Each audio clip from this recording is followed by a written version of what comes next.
una falla comunicacional. Y había como una gente ayer que tenía unas dudas, había un misconception de que solamente tenían que hacer las primeras 20 tareas y que el resto eran opcionales. Em, Profe, yo no he mandado el de hoy porque he tenido problemas con el internet de ayer, puedo enviarlo, te respondo por privado, Freddy. Ok, sí, ayer hubo como una falla comunicacional y las personas pensaban que solamente había que hacer las primeras 20, no. Este, También otras personas pensaban que se hacían las 28 tareas y luego se promediaba. Entonces, si sacaste 28 puntos, en realidad eso es 20. Eso tampoco es cierto.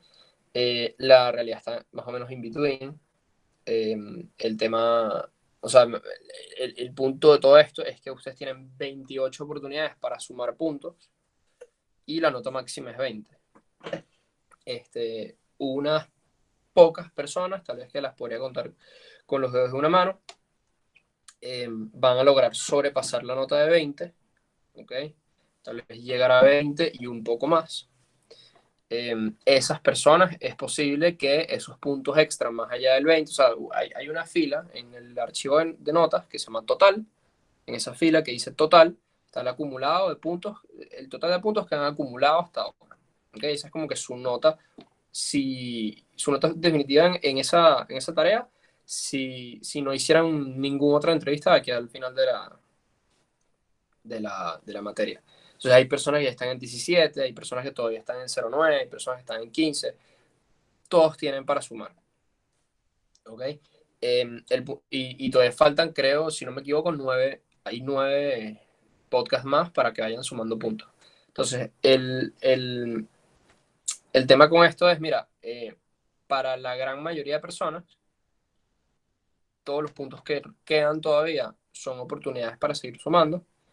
Y para un grupo pequeño de personas, si llegan a 20 y siguen sumando, esos puntos probablemente se les sumen al segundo quiz. ¿Ok? Entonces, o sea, una manera como para mantener los incentivos a que sigan escuchando la cosa, porque sobre todo los del final son los más importantes. Entonces, eh, me interesa mucho que escuchen sobre todo los últimos dos o los últimos tres, eh, para para que no se vayan sin entender todo el tema institucional y de economía política. Porque, por ejemplo, hoy, hasta donde los deja la discusión de hoy, es que, mira, probablemente el enfoque programático de andar subsidiando personas, dándoles que si una gallina, tal vez no sea la mejor ruta para sacarlos de la pobreza. Tal vez eh, darles ayuda persona por persona o como decía Easterly, a los gobiernos de ellos, tal vez eso no sea la mejor opción, sino que la mejor opción sea invertir en generar algo que sea capaz de cambiar las políticas top-down de gobierno, y no solamente las políticas top-down de gobierno, porque ahí estarías entrando como un tyranny of experts, como lo llama Easterly, sino cambiar como el esquema institucional del gobierno, o sea, tal vez llevarlo más hacia la democracia, donde las políticas públicas sean más responsivas, sean más reactivas a lo que realmente quiere la población, etcétera. Eh, y que las leyes, etcétera, se vayan formando por un proceso como de interacción, como un proceso de mercado de leyes, lo que habíamos hablado al comienzo de la materia. Eh, Cuando hablamos, creo que por alguna razón hablamos de North, creo que en el podcast de Orden Emergente. Eh, entonces, tal vez como que el esquema de todo esto va, o sea, a lo que nos está impulsando todo esto es hacia una conclusión en donde la mejor manera de ayudar a ciudadanos de países pobres es a permitiéndoles que se mueven a países ricos y utilicen sus skills en un sistema más productivo, o B, cambiando de alguna manera el esquema de incentivos del país en donde ellos viven, para como que de alguna manera romper las barreras que impiden el desarrollo de esas personas. Entonces, obviamente, no me acuerdo quién fue el que lo dijo, ahorita estaba corrigiendo una de las tareas de ustedes, alguien dijo algo así como que, eh, pues, ¿cómo es que dijo?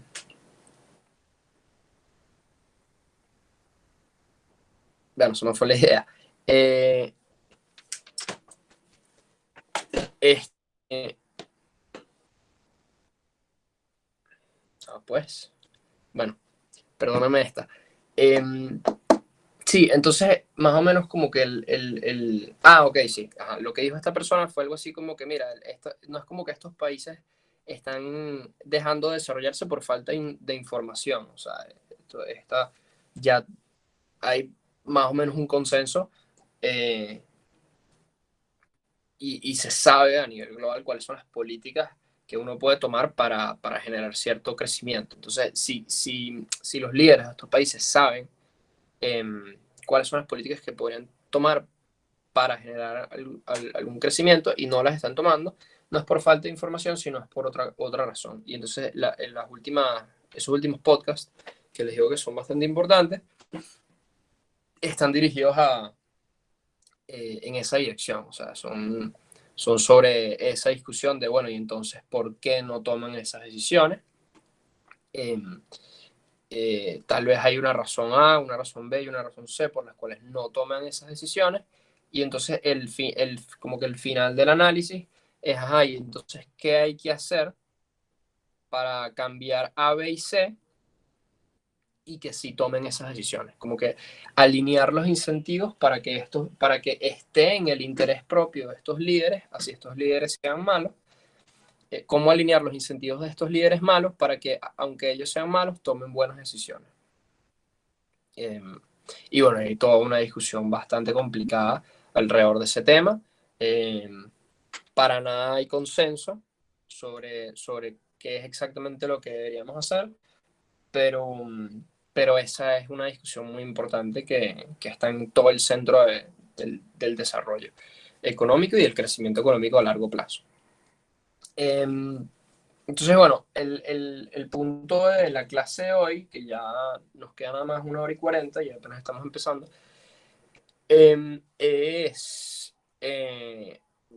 vamos a hacer varias cosas. Primero, les voy a dar rápidamente un marco teórico de, sobre cuál es el lugar, o sea, cómo acoplar todo esto que vamos a decir al modelo de Solow, o sea, cómo hacer que el modelo de Solow nos sirva.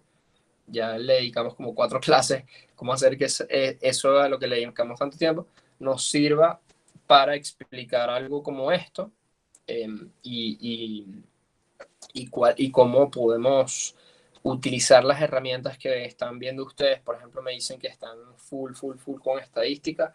Bueno, cómo pueden utilizar las herramientas que les está dando Georgia, para que esto les sirva de algo, lo que les estamos dando en macro. Y les voy a enseñar un ejercicio que hice yo para mi tesis, de toda esta discusión sobre cuáles son las principales restricciones vinculantes al crecimiento económico en países pobres, vistos desde la perspectiva de las empresas en estos países.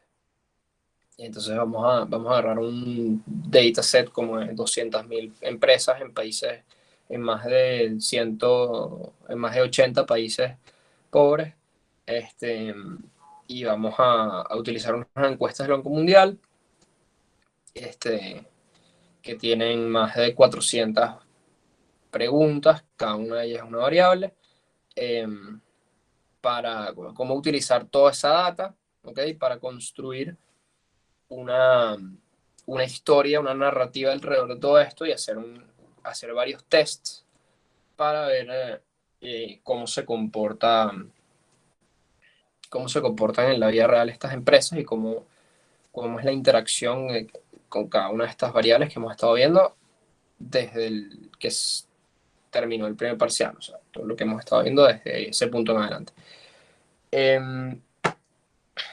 Y bueno, también como para que vean algo concreto y tengan como que también una referencia que les sirva para cuando vayan a presentar su tesis o para que vayan viéndole también el queso a la tostada con toda esta teoría que han estado viendo, como con un enfoque más práctico.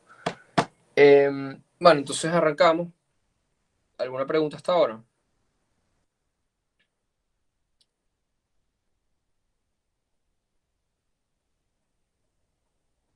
Ok. Bueno, les voy a compartir entonces la pantalla.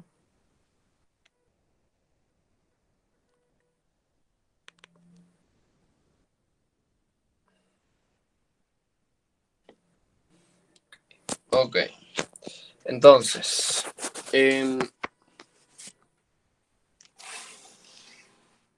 ajá.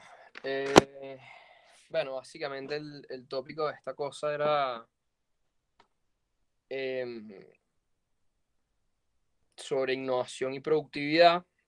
Ya van a ver por qué esto es importante. Déjenme quitarles esto de aquí y, y enseñarles un poco del marco teórico antes de arrancar. Ajá, clear all. Bueno, más o menos a lo que hemos llegado con el modelo de Solo, bueno, lo que hemos llegado no, más o menos como que uno de los supuestos básicos de los que ya hemos hablado es que el modelo Solo está sustentado en una función de producción que cumple las condiciones de INADA, y donde los dos factores de producción principales son el capital físico y el trabajo. Le podemos agregar este factor A, ¿okay? Que simboliza el nivel tecnológico momentáneo que tiene la función de producción, ¿ok?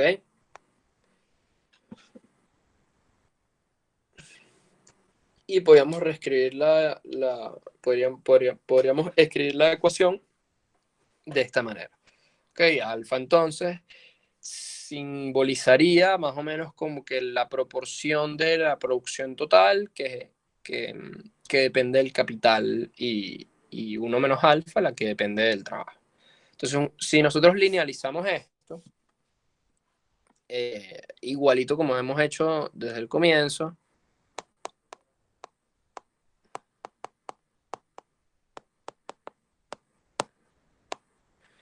ok, sacamos el logaritmo neperiano de y, entonces sería igual logaritmo neperiano de a más alfa por el logaritmo neperiano de k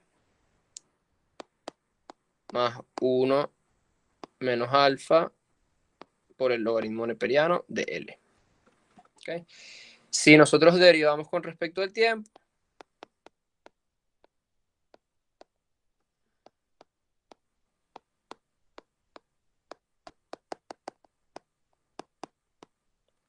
¿ok? Esto nos va a arrojar algo más o menos como esto, ¿ok?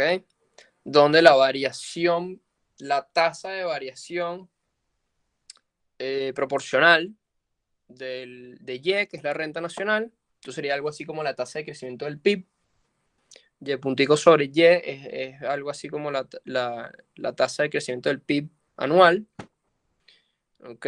Sería igual a la tasa de crecimiento tecnológico anual más alfa por la tasa de crecimiento del acervo de capital anual más 1 menos alfa por la tasa de crecimiento poblacional anual. ¿Okay? Bueno, obviamente sabemos ya que esto que está aquí es n, sabemos que esto que está aquí es g, y esto que está aquí, como les mencioné, es algo así como la variación anual del PIB. ¿Ok? La tasa de crecimiento del PIB. Eh, ok, entonces, a raíz de esto, nosotros podríamos hacer una regresión. Yo sé que ustedes no han visto econometría.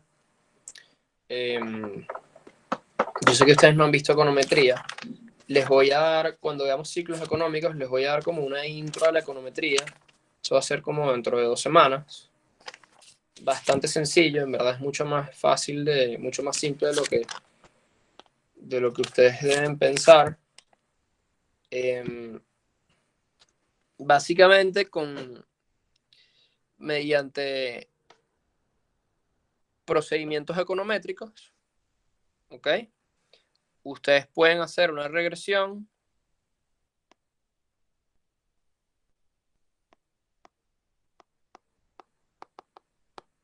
¿ok?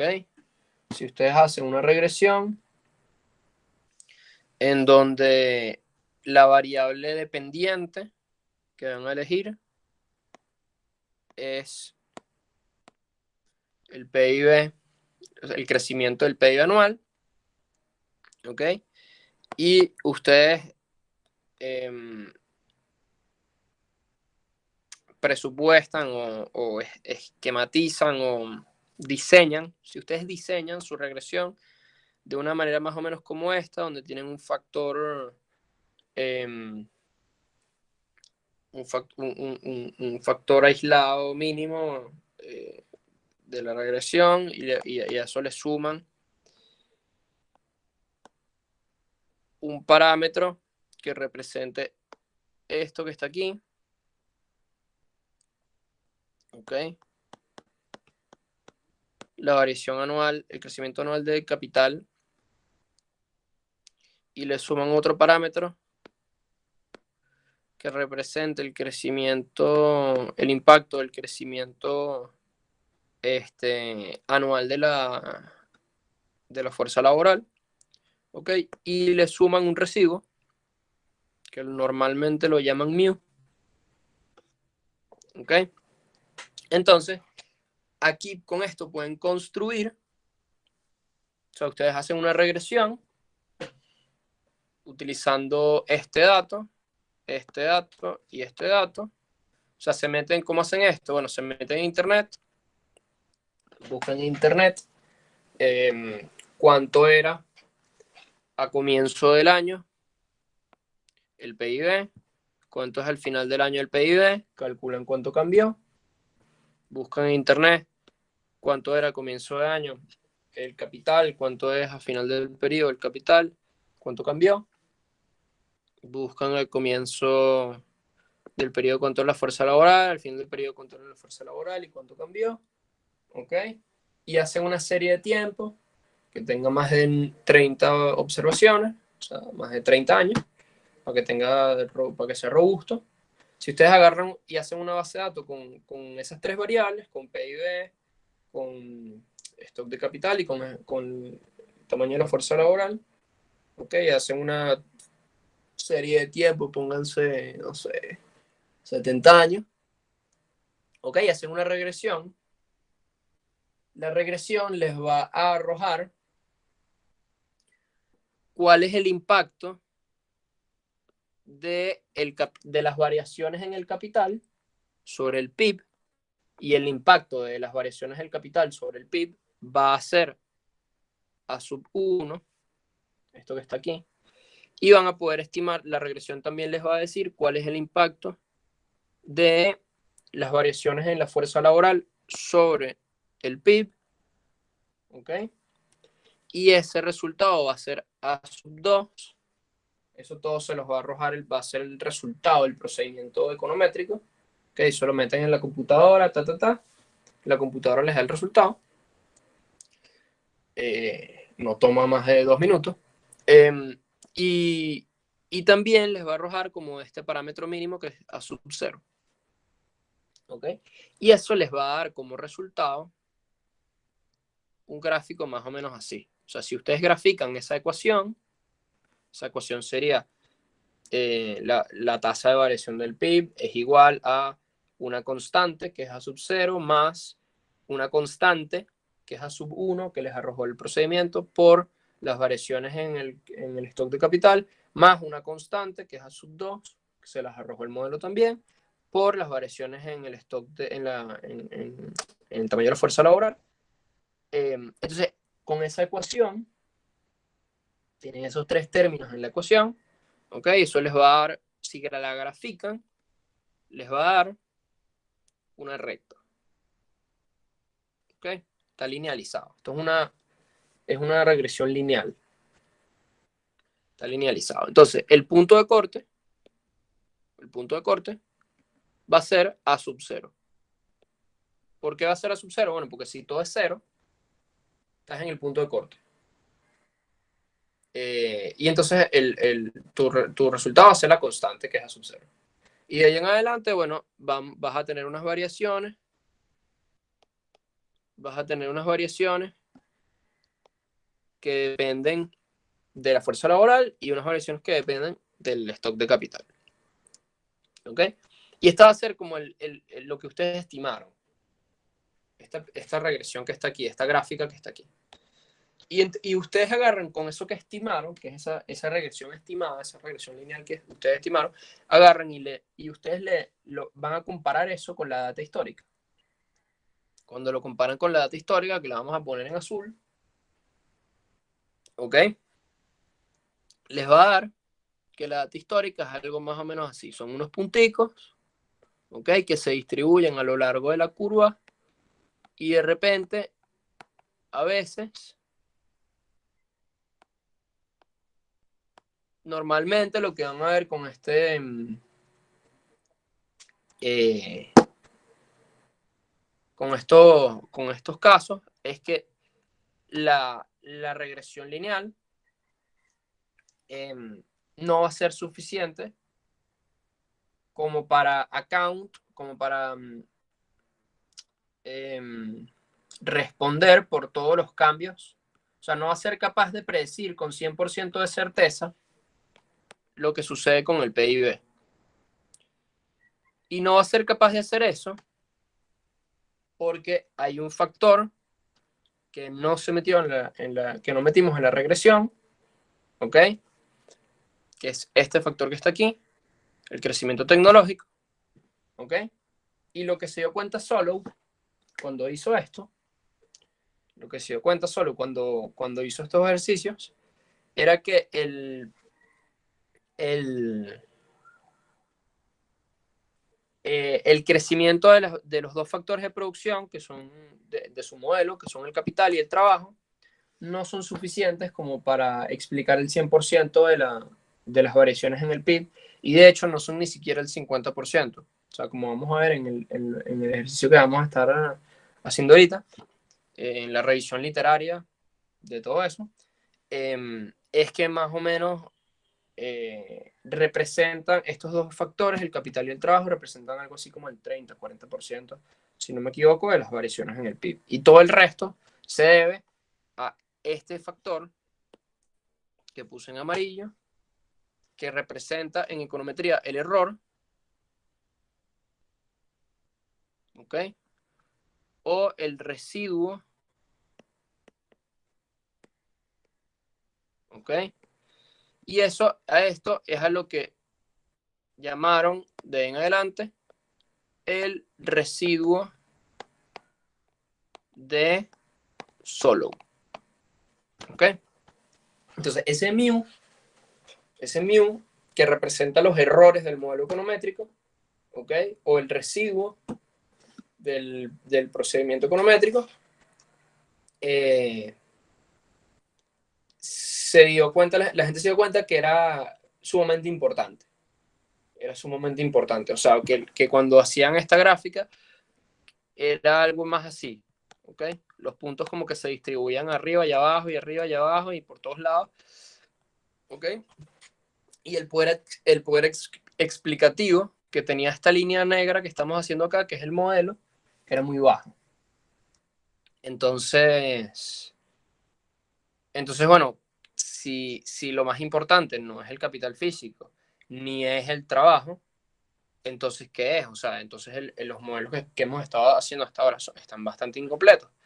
Entonces, bueno, hay una gente que empezó a decir que era la tecnología, y entonces esos son los modelos que empezamos a ver desde hace como 2 clases para acá, que incluyen tecnología, donde la tecnología es un factor sumamente importante, que de repente tienen crecimiento endógeno, porque el crecimiento tecnológico es retroalimentativo, y genera más crecimiento tecnológico. Entonces, como que empezó a haber toda una discusión eh, donde se asumía que el residuo de Solow era simplemente tecnología. Tecnología casi que manufacturera, o sea, como que avances tecnológicos que de repente mejoraban una empresa, que de repente mejoraban, perdón, una, una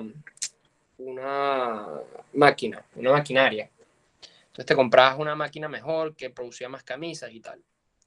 Y desde ese momento en adelante, desde como los 90 en adelante, de los 2000 y tal, las últimas 3 décadas, ha comenzado una discusión un poco más profunda sobre el rol que tienen las instituciones como factor que pertenece a ese residuo de Solow que explica la mayor parte del crecimiento económico. Entonces, eh, a esa A que llamábamos ahorita durante toda esta primera parte del semestre, lo llamamos tecnología. Lo vamos a pasar a llamar ahorita, no tecnología, sino productividad. ¿Okay? La productividad total de los factores. ¿Okay? Si asumimos que los factores de producción son capital y trabajo, entonces A es la productividad total de esos 2 factores. Entonces, si tú tienes un aumento en la productividad total de factores eh, y mantienes constantes el nivel de ambos factores, o sea, si por ejemplo la variación del capital sobre sí mismo es 0, esto es 0 en un año, y la variación de la fuerza laboral en un año, N es 0 también, pero igual uno ve crecimiento del PIB, ese crecimiento del PIB no se dio por crecimiento del capital, tampoco se dio por crecimiento de la fuerza laboral, se dio porque hubo un aumento en la productividad o del capital o del trabajo, en alguno de los dos. Alguna de las dos productividades aumentaron. O sea, o los trabajadores se hicieron más productivos o el capital se hizo más productivo. Si los trabajadores se hicieron más productivos, eso debería venir acompañado con un aumento en los salarios. Si el capital fue el que se hizo más productivo, eso debería venir acompañado por un aumento en la remuneración del capital. ¿Okay? Por un aumento como que en las tasas de alquiler de esos capitales. En la tasa, por ejemplo, a la que se alquila una maquinaria, etcétera. La remuneración del capital. Que se ve reflejado poco a poco también en la tasa de interés. ¿Okay? Todos esos procesos se agregan y se ven reflejados en la tasa de interés. Entonces, si la productividad es tan importante para el crecimiento económico y nos hemos estado enfocando desde los 50 hasta los 80 en capital y trabajo, entonces, bueno, hay que ponerle la lupa de dónde vienen los aumentos de productividad total de factores. No podemos tener un modelo tan simple como el modelo AK que vimos en la clase pasada, o en la clase antepasada, ya no recuerdo, donde simplemente el crecimiento tecnológico es endógeno, ¿okay? Hay crecimiento endógeno. Bueno, mentira, en el modelo acá ni siquiera hay crecimiento tecnológico, simplemente hay rendimientos constantes a escala del factor capital. Pero hay otros modelos que no los vimos, que también son de crecimiento endógeno, donde sí hay un crecimiento endógeno de A, ¿okay? Como una tasa de crecimiento fija. Vimos un par de modelos así que tienen una tasa fija de G, pero hay algunos donde, por ejemplo, la tasa de G es variable, pero es endógena. Y bueno, eso es un poco más complicado. Pero esos modelos que simplemente asumen un comportamiento específico de G a nivel teórico y no lo contrastan con la realidad, se quedan cortos. Entonces lo que vamos a tratar de hacer ahorita con este ejercicio es que vamos a tratar de estimar, ¿okay?, cuáles son los determinantes de los aumentos en A, ¿okay?, los aumentos en la productividad total de factores, cuáles son las variables que lo explican y qué decisiones se pueden tomar para afectar esas variables. ¿Okay? ¿Alguna duda hasta ahora?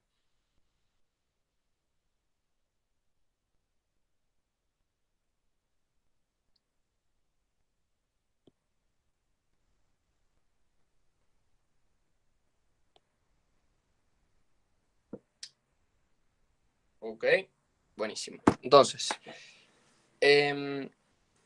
bueno, el título de la tesis, del ejercicio que vamos a estar haciendo es innovación y productividad, o sea, de dónde viene la innovación y la productividad. Y lo que vamos a estimar son cuáles son las restricciones vinculantes a la inversión en innovación en países no desarrollados. Okay, vamos a estimar cuáles son las restricciones vinculantes. Ahorita les voy a explicar qué es una restricción vinculante. A la inversión en innovación en países no desarrollados, ya van a ver por qué la inversión en innovación es importante. Una cosa que se me olvidó decirles, a este procedimiento de aquí abajo, este procedimiento de aquí abajo, lo llaman growth accounting. Tú estás como que tratando de hacer un ejercicio contable para estimar qué proporción del crecimiento está explicado por crecimiento del capital, qué proporción del crecimiento está explicado, del crecimiento económico, está explicado por crecimiento de la fuerza laboral, y qué proporción del crecimiento económico está explicado por variaciones en la productividad total de factores. Porque lo llaman TFP, Total Factor Productivity.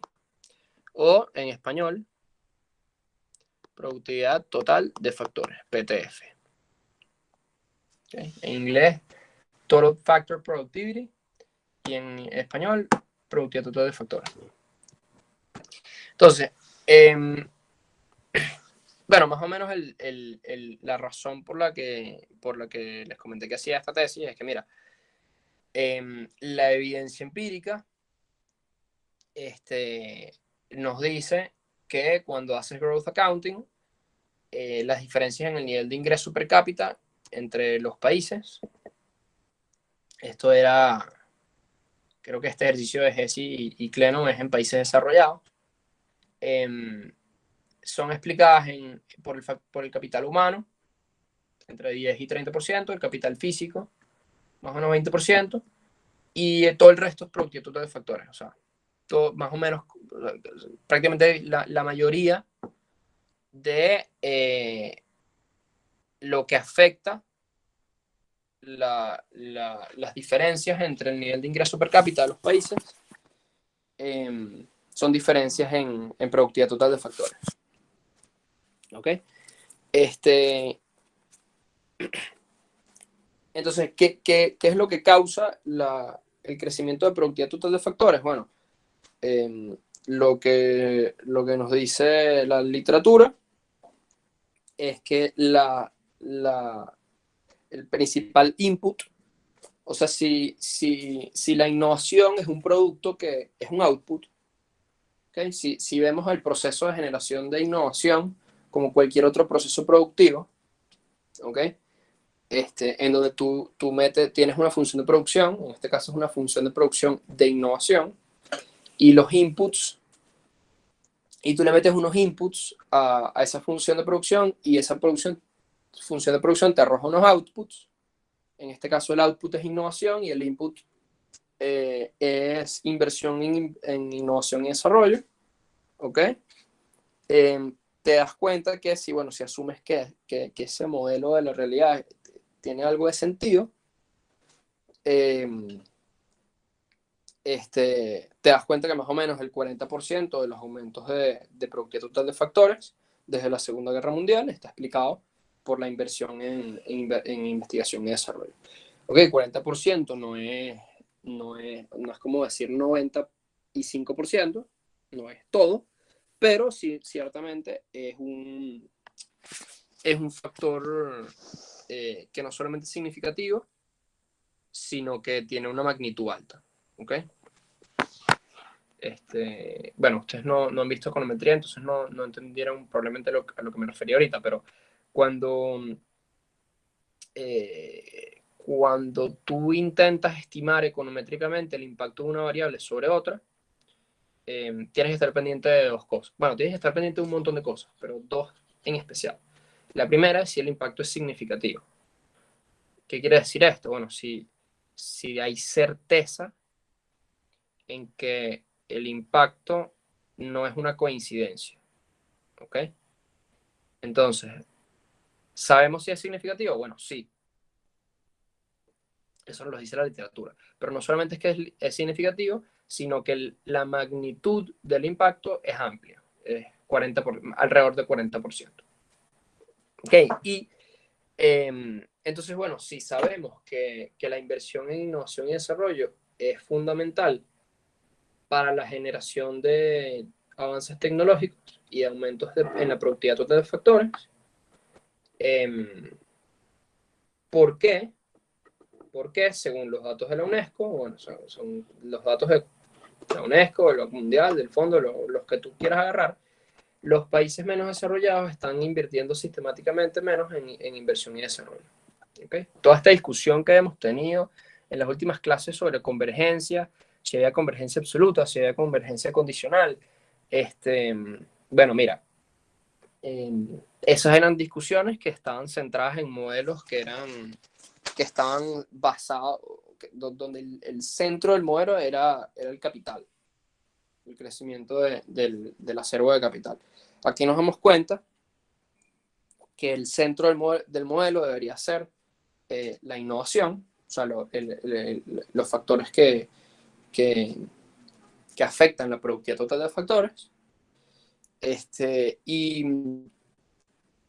y y mira, nos estamos dando cuenta que sistemáticamente los países que necesitan invertir más en investigación y desarrollo para converger con los ricos, no lo están haciendo y los países ricos están invirtiendo muchísimo en investigación y desarrollo.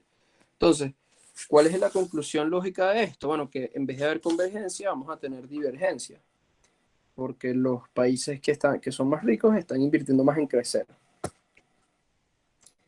Entonces, bueno, aquí tienen una pequeña tabla. Fíjense que Norteamérica y Europa Occidental invierten más entre 2 y 2,5% del PIB.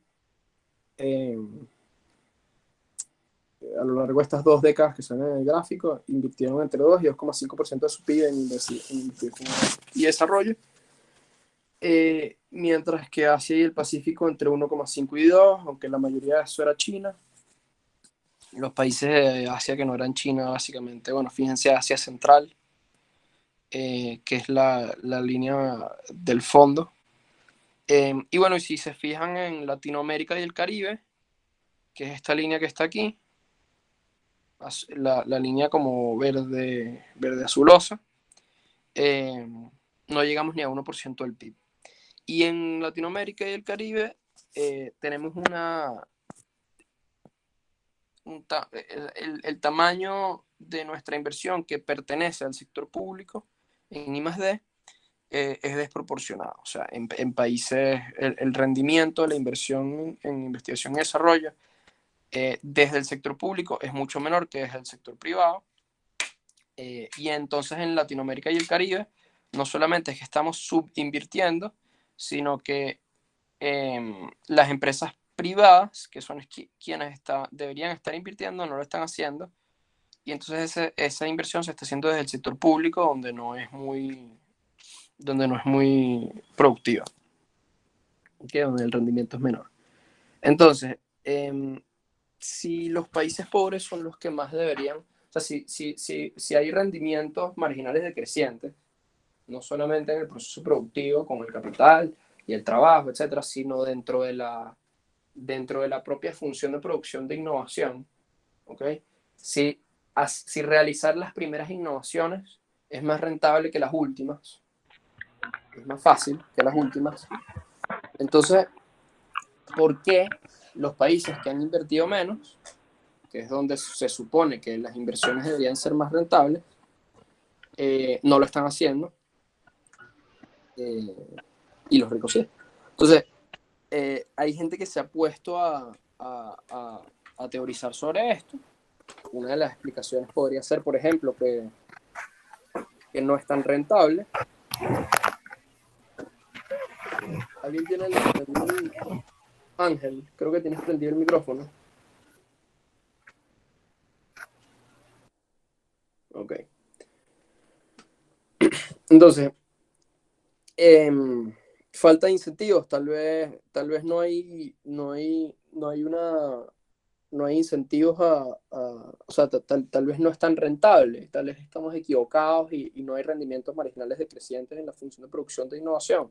Bueno, si te fijas en la data, los países que han tenido la mayor tasa de convergencia, ¿okay?, en los últimos 50 años, que son Israel, Corea del Sur y Finlandia, son los países dentro de esta camada que más han invertido en investigación y desarrollo. Entonces, esa parte esa objeción probablemente no se cumple. Y uno de los resultados de este ejercicio, como van a ver, es que realmente una vez que sacas la cuenta, en los países menos desarrollados la inversión en innovación sí tiene una correlación significativa con respecto a la productividad total de factores. Ok, es más o menos de 13,93%. Ya van a ver qué significa eso cuando cuando vean el ejercicio. Y entonces, bueno, entonces, ¿por qué no lo hacen? ¿Será que no tienen las instituciones sociales que fomentan la investigación y desarrollo? Tal vez están sobre regulados macroeconómicamente, eh, tal vez hay inestabilidad macro, tal vez el sistema financiero que tienen no es muy profundo, entonces no pueden pedir créditos para invertir, tal vez el sistema educativo es chimbo, entonces las personas que contratan para que innoven no son inteligentes y no llegan a... Entonces ellos perciben que, por ejemplo, mira, si mis empleados no son inteligentes, ¿para qué voy a invertir en que ellos intenten innovar? O sea, no vale la pena. O sea, ¿cómo van a estar innovando si no son inteligentes? Eso es más o menos lo que podría estar pasando por la cabeza de algún de los dueños de las empresas. Este, mira, tal vez las condiciones del mercado, mis márgenes son muy pequeños, está difícil el tema de invertir en el corto plazo para beneficios de largo plazo, o de repente, mira, mi infraestructura de servicios es terrible, entonces yo estoy más preocupado en ver cómo voy a conseguir una planta eléctrica o un pozo o montar un pozo de agua propio para la empresa que en estar invirtiendo en cosas como la productividad total de factores, etc. Y entonces, bueno, hay toda una serie de motivos que pueden estar pesando en la cabeza de los empresarios, que son al final quienes toman las decisiones de inversión. Y lo que nos dice Hausman en sus papers de Growth Diagnostics es que unos de estos factores importan más que otros. ¿Okay? No es como que si determinamos que en promedio a nivel global lo más importante es la educación, entonces la decisión correcta para todos los países va a ser invertir en educación, en todos los países pobres. No. O sea, cada país tiene como que su propio set de problemas a nivel macro. Cada país tiene su propio nivel sus propios problemas a nivel regional y a nivel local. Y entonces como que las soluciones van a ser super case specific. Y lo importante es que los recursos se estén destinando a la, a la restricción que en cualquier momento dado sea la más vinculante. ¿Ok? Imagínense, o sea, hay como que dos maneras de ver el desarrollo.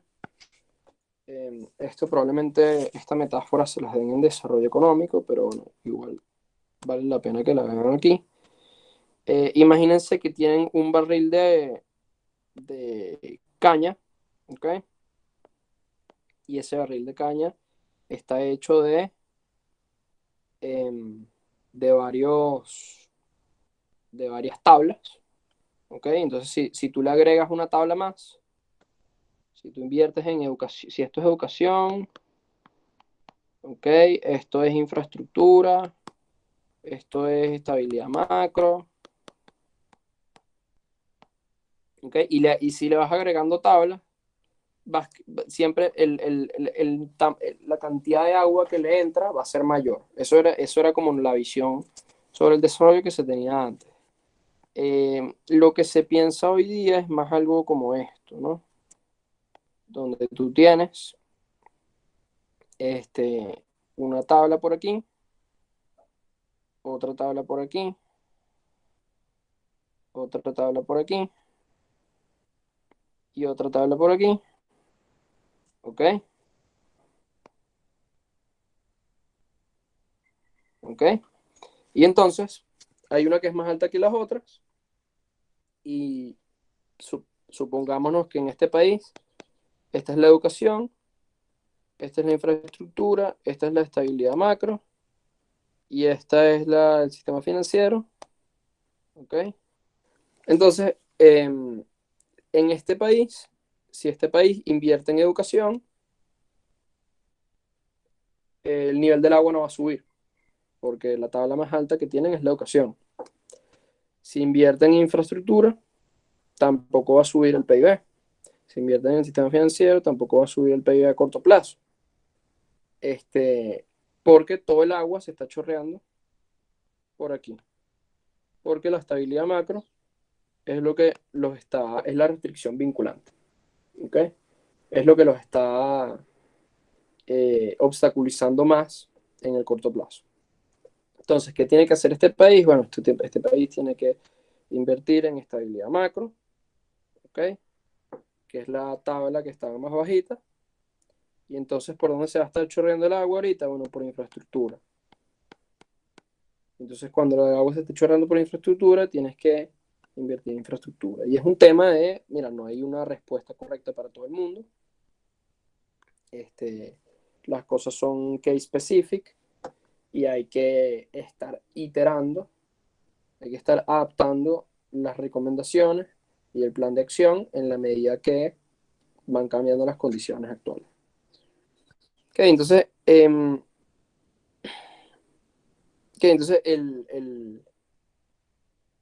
a nivel de empresas, ¿okay? Esto es a nivel macro.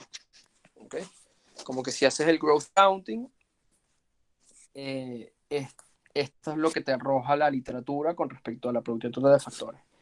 Pero si lo ves a nivel micro, a nivel de empresa, cada empresa tiene su propia función de producción, ¿ok? Y cada empresa tiene su propia productividad total de factores y su propio nivel de factores. O sea, tú le preguntas a una empresa, mira, ¿cuántos empleados tienes? ¿Cuál es el valor total de tu capital físico? Y entonces ahí ya tienes el acervo capital por empresa, el acervo capital por empresa la fuerza laboral por empresa. Y les preguntas, bueno, les haces toda una serie de preguntas y con esas preguntas tú puedes ir más o menos estimando una función de producción. Si la monitoreas año tras año, puedes ir estimando como que una función de producción de la empresa y vas viendo cómo varía y vas viendo cómo cambia en el tiempo su productividad total de factores. Entonces, hay varios estudios que se han hecho sobre productividad total de factores a nivel de empresa.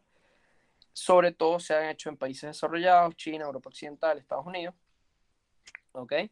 Y se han hecho para estimar una restricción específica. Por ejemplo, ¿cómo afecta la carga burocrática sobre la productividad total de factores de las empresas en China? Eso es un paper, por ejemplo. Entonces, lo que intentamos hacer, bueno, hay cuatro excepciones que las ven ahí, uno en Chipre, uno en Eslovenia, uno en Lituania y uno en África subsahariana. Pero es relativamente poco la literatura que existe aquí. Entonces, más o menos la intención era Mira, vamos a hacer un estudio comprensivo de 80, 90 países pobres, eh, eh, y, y, y con todas las restricciones a la misma vez. En vez de hacerlo con una restricción específica, ¿ok? Vamos a tratar de meterle todas las restricciones que puedan haber, porque como las restricciones pueden estar correlacionadas entre ellas, hay que distinguir el efecto de uno del efecto de otro, ¿ok? O sea, por ejemplo, si tú haces el ejercicio, por un lado solamente con estabilidad política, y luego lo haces por otro lado solamente con provisión de, de servicios públicos, entonces puede que llegues a la conclusión de que el impacto de la inestabilidad política y el impacto de los servicios públicos son gigantescos. ¿Okay? Que si provees mal los servicios públicos, entonces el impacto es gigantesco, y si tienes inestabilidad política, el impacto es gigantesco. Pero si lo haces con los dos a la vez, o sea, si tú controlas el impacto de los servicios públicos por los problemas políticos, entonces tal vez te des cuenta que, bueno, que el impacto de ambos es menor, y tú estabas, o sea, como que la data te estaba reflejando en el impacto de los problemas en los servicios públicos, te estaba reflejando los problemas políticos. Pero como no tenías, como no estabas controlando por los problemas políticos, eh, te estaba apareciendo en esa data. ¿Ok? Porque obviamente los problemas políticos están correlacionados con problemas de servicios públicos. Entonces, eh, ¿qué es lo que importa? Eh, los problemas de servicios públicos que son causados por inestabilidad política, o los problemas de servicios públicos que no son causados por inestabilidad política. Entonces, tienes que controlar, tienes que hacerlo con la mayor cantidad de variables que puedas, que no estén correlacionadas, o para controlar por la correlación entre ellas, y que de esa manera no estés sobreestimando el impacto de cada uno.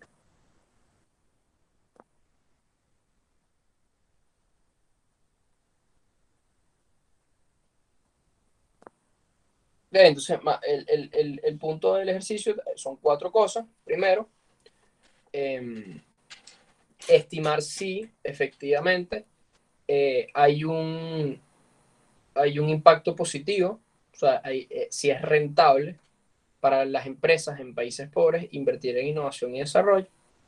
Ese es el primer objetivo, estimar si en países pobres para las empresas es rentable invertir en innovación en innovación y desarrollo. ¿Ok?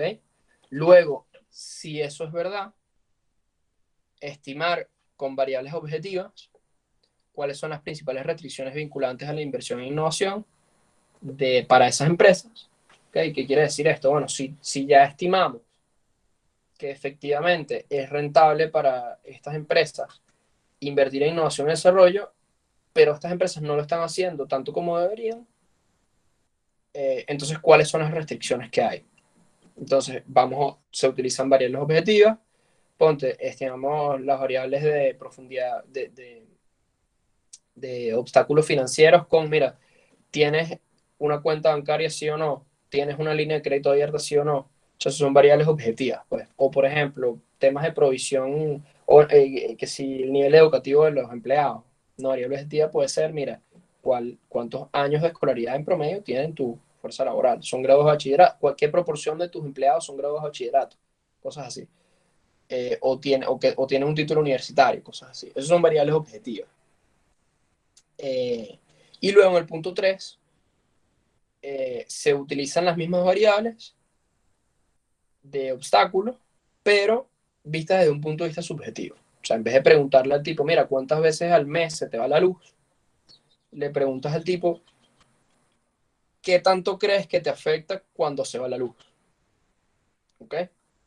Entonces, en la parte 2 utilizas medidas objetivas, en la parte 3 utilizas percepciones subjetivas de estas encuestas se las hace a los dueños de las empresas. O sea, estas son las percepciones subjetivas de los empresarios en más de 200.000 empresas en países pobres.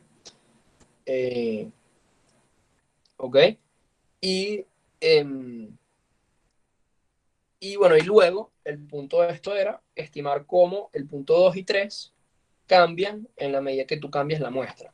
O sea, si en vez de ver todas esas 200.000 empresas, te fijas nada más en las empresas chiquitas, empresas de menos de 10 empleados, por ejemplo, entonces, bueno, las conclusiones son otras que si cambias la muestra y pones nada más empresas grandes, empresas de más de 200 empleados, o si ves empresas medianas, o si ves empresas jóvenes, recién fundadas, o empresas que tengan más de 50 años. Entonces, cuando la parte 4 es, mira, cómo cambian esos obstáculos dependiendo de qué empresa tienes. Eh, entonces, ¿cuáles son los resultados preliminares? Bueno, la innovación la inversión en este, la innovación en procesos, o sea, innovar. Tú le preguntas a las empresas, mira, en los últimos 2 años, ¿has innovado en procesos? ¿Sí o no? En los últimos 2 años, ¿has innovado en productos? ¿Sí o no? En los últimos 2 años, ¿has invertido en innovación? ¿Sí o no? Son variables objetivas. Y bueno, ya, obviamente tienes que construir una variable de productividad total de factores. Que bueno, si nos da tiempo, les explico cómo hacerlo. Entonces, eh, ¿es efectivo innovar en procesos? Sí, mira, es efectivo porque las innovaciones en procesos tienen un impacto de 6,45% sobre la productividad total de factores. O sea, innovar en procesos, en promedio, aumenta la productividad total de factores en 6,45% en estas empresas de los países pobres en promedio. Invertir en innovación está correlacionado en 14% con aumentos de productividad total de factores. Y la innovación en productos eh, no es una variable tan explicativa. O sea, las empresas que sacan, o sea, si tú eres Alfonso Rivas, es más rentable a la hora de aumentar tu productividad total de factores, es más rentable que tú inviertas en mejorar los procesos productivos para producir flips de chocolate, ¿ok? Que invertir, por ejemplo, en sacar unos flips de fresa. Es lo que nos dice la data. ¿Okay? Que la inversión en procesos, en innovar procesos, es más rentable que la inversión en innovar productos, por lo menos en promedio. ¿Okay? Este, hay dos principales restricciones a la inversión en innovación. O sea, las empresas que quieren innovar y no lo logran, tienen dos cosas en común, dos principales restricciones en común, que son el nivel educativo de su personal y su acceso al sistema financiero. Y dependiendo de los casos, el acceso a servicios públicos también puede ser relevante. ¿Qué otro resultado importante preliminar hay? Bueno, las empresas que tienen una función de producción que está más dirigida a innovar, perciben restricciones relacionadas al proceso de innovar.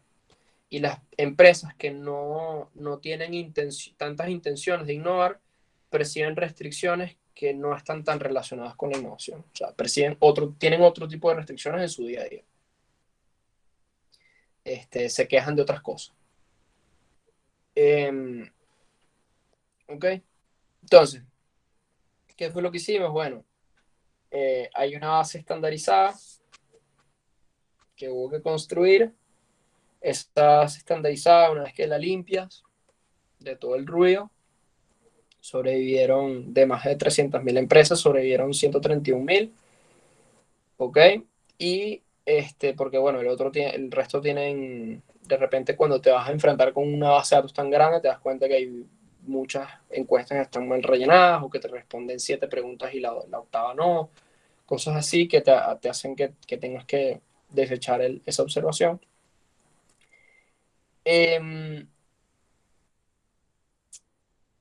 Ajá, bueno, bueno, tienes que agarrar obviamente, esto es más como un marco metodológico, no sé si les interesa ahorita, pero bueno, cuando haces estudios de este tipo, tienes que tratar de que tu muestra sea representativa, entonces tienes que tratar de agarrar de empresas de todos los sectores, ¿ok? Que estén representadas más o menos proporcionalmente. Si no están representadas proporcionalmente, tienes que utilizar mecanismos estadísticos para aumentar dentro de la regresión el peso de las que están menos representadas. O sea, por ejemplo, si el 20% de la economía de un país es manufactura y el 50% de los encuestados son manufactura, tú tienes que disminuir el peso de ese 50%, porque en realidad nada más representan el 20%, no el 50%. Cosas así, pues. Entonces, tienes una muestra aleatoria estratificada, lo estratificas por sector, por tamaño, por región, etc. Eso es el tema de los pesos. Ajá, entonces, esto no creo que les interese mucho. Cuando las variables son dicotómicas, cuando son sí o no, en vez de utilizar una regresión lineal como eh, OLS, tienes que, más recomendable que uses algo, bueno, más recomendable no es. Lo correcto es no utilizar OLS, que es lo que van a ver ustedes en econometría 1, tienen que usar Logic o Logistic, que son regresiones para variables dicotómicas, son probabilísticas. Bueno, esta parte creo que sí es importante para ustedes. Eh, cuando estás intentando responder una pregunta muy grande, ¿okay? Con data imperfecta, no puedes pretender que tus resultados representan una verdad incuestionable. Te estás tratando de aproximar a la verdad sin necesariamente llegar a ella. Las cosas que se demuestran aquí no necesariamente demuestran causalidad, solamente correlación, eso también lo van a ver en econometría 1. Los índices, cuando utilizas índices, probablemente esos índices están mal construidos. No existe un índice que esté perfectamente construido. O sea, cuando ustedes se meten, por ejemplo, a buscar que si data del Banco Mundial, no sé si han escuchado el Doing Business Index. ¿Alguien ha escuchado del Doing Business Index? Bueno, pensé que lo habían escuchado porque es como que el índice más famoso. Es como un índice que hace el Banco Mundial sobre facilidad de hacer negocios en cada país. O sea, que si cuánto tiempo te tardas en montar una empresa, qué tanto se va la luz en el país, cuánto te tardas en reformar algo, cuánto te tardas en cumplir con las regulaciones para hacer una inversión grande, cosas así, pues, o sea, ese índice es súper famoso porque los inversionistas extranjeros le pagan mucho a la hora de entrar a un...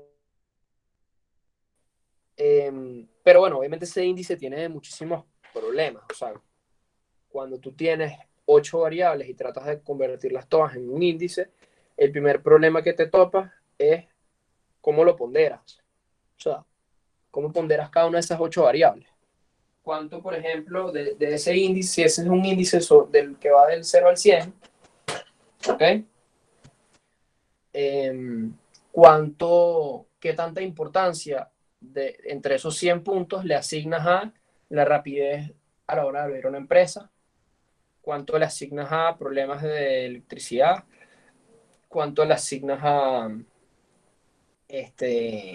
los cambios rápidos del marco legal en un país?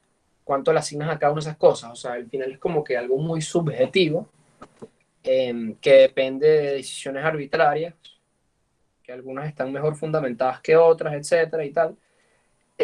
Y también otros problemas que tienen los índices es que, ¿qué pasa si tú, por ejemplo, llevas 20 años haciendo el índice de una manera y te das cuenta de que puedes cambiar la metodología del índice por otra mejor? Y entonces al año 20 cambias la metodología. Hay gente que se entera que hiciste el cambio metodológico y hay gente que no se entera. La gente que no se enteró agarra la serie de tiempo completo y la utiliza como si fuera algo homogéneo, pero de repente en el año 20, bueno, hubo un cambio metodológico y eso afectó la data. Entonces, los índices en general están como muy embasurados. Entonces, a la hora cuando ustedes vayan a hacer una tesis o vayan a hacer un trabajo de investigación, tienen que estar muy pendientes con los índices, porque los índices suelen estar muy embasurados y suelen estar mal construidos y son muy arbitrarios y subjetivos. Entonces, bueno, otra de las habilidades metodológicas es que en este trabajo se utilizan índices. Hay veces que no tienes otra opción porque, bueno, tienes que de alguna manera controlar, por ejemplo, por variables institucionales y cómo cuantificas tú el nivel institucional de un país. Bueno, tienes que usar un índice institucional. Pero entonces cuando usas el índice institucional, te enfrentas contra todos los problemas que representa utilizar un índice. Subjetividad, arbitrariedad, etc. Cambios en la metodología a mitad de la serie de tiempo, etc.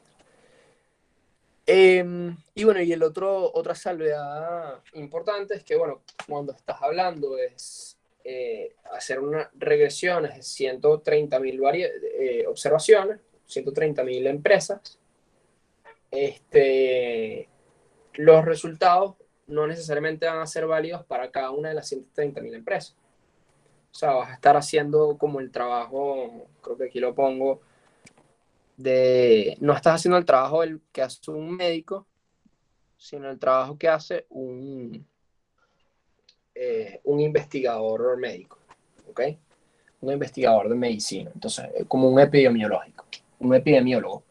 ¿Qué quiere decir esto? Bueno, no estás agarrando el paciente como te entra no estás agarrando una empresa o un paciente y tratando de resolver los problemas de esa empresa, sino que estás agarrando el promedio de 130.000 pacientes y estás intentando ver cuáles son los problemas principales que enfrenta esta población de empresas. Entonces, bueno, las conclusiones van a ser ilustrativas para el promedio, más no para cada uno de los individuos que componen la muestra.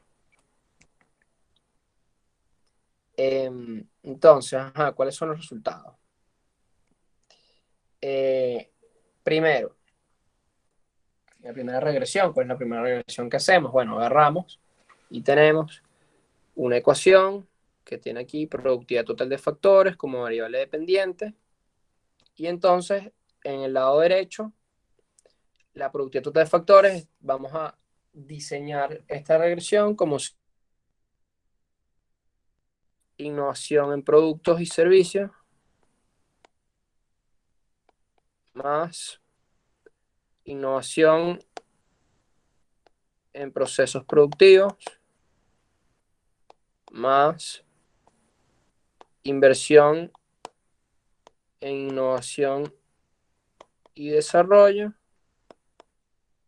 más cuánto están innovando en general las empresas en ese país, un índice de inversión, un índice de inversión en innovación por país, más variables de control.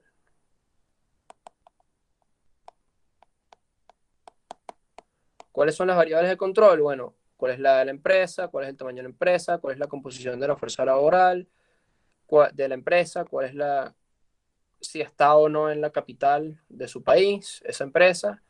O sea, porque si estás en la capital tienes como que acceso a una mayor demanda agregada cercana a ti, entonces tal vez tengas más ventas, etcétera. ¿Cuál es el grado de especialización de tu empresa? Todo ese tipo de cosas, bueno, uno controla por todo ese tipo de cosas. Entonces, tú montas tu modelo, tienes una variable dependiente, ¿ok? Una variable dependiente, que en este caso tratas de explicar, que es la productividad total de factores. Tienes unas variables independientes, que son estas, que son las que tratas de estimar cuál es el impacto y si son significativas. Y tienes unas variables de control. Tienes unas variables de control, ¿ok? Para que los resultados de la regresión que estás tratando de hacer no estén sesgados.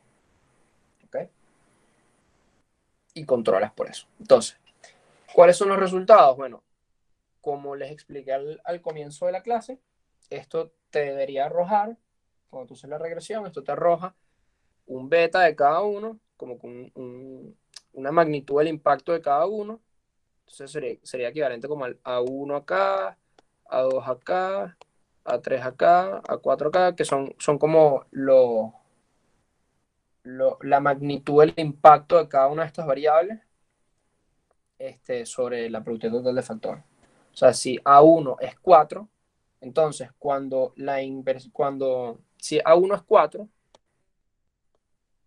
¿okay? Eso significa que cuando la innovación en productos y servicios aumenta en 1, la productividad total de factores aumenta en 4. ¿Okay? Eso es lo que significa matemáticamente. Entonces uno hace una regresión para estimar esos parámetros que están ahí. Y si esos parámetros son significativos o no.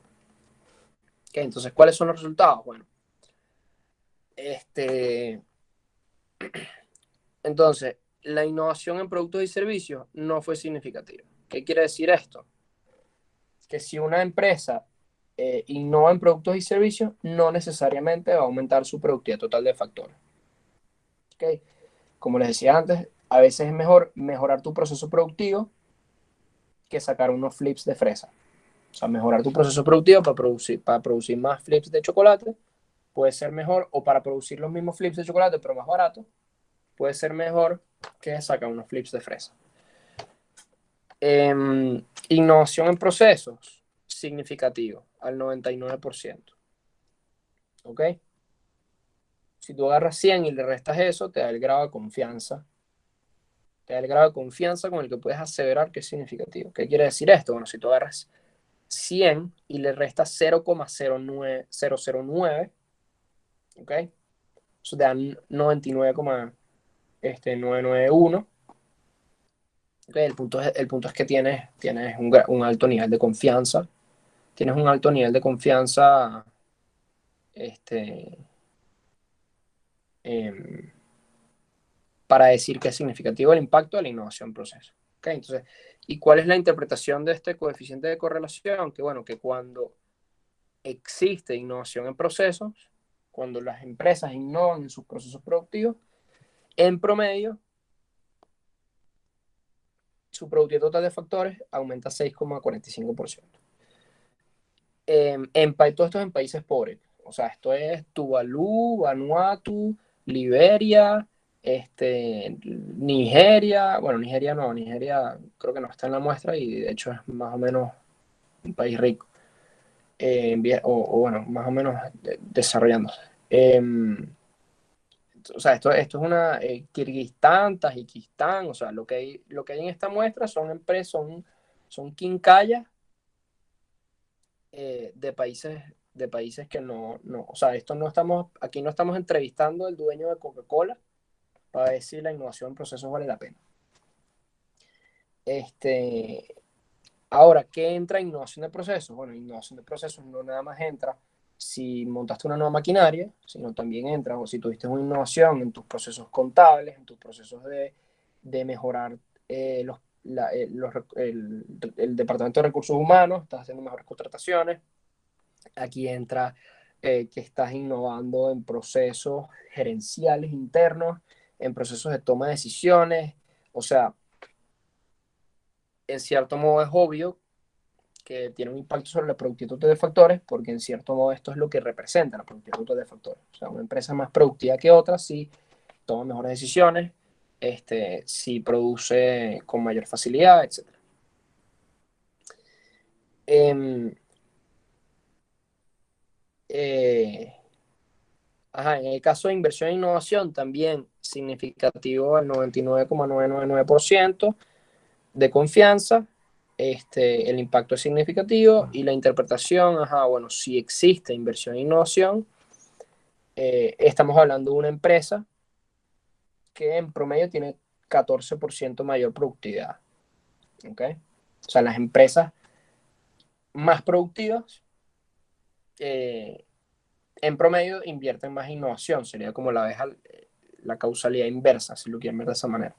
O sea, no necesariamente es que la inversión en innovación causa 14% mayor productividad, tal vez puede haber algo de causalidad inversa en ese sentido, desde el punto de vista que las empresas con mayor productividad tal vez tienen más cash para invertir en innovación. O sea, no, siempre hay que estar viendo las dos caras de la moneda. Y aquí abajo hay algo muy interesante, que es qué sucede, por ejemplo, cuando en tu país o alrededor tuyo el resto de las empresas está innovando más. Bueno, ¿qué sucede? Con 99,9% de confianza, podemos decir que el impacto de que todo el mundo alrededor tuyo esté innovando es negativo.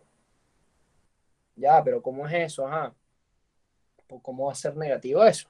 Bueno, es negativo porque si todo el mundo alrededor tuyo innova y tú no, te sacan del mercado. ¿Ok?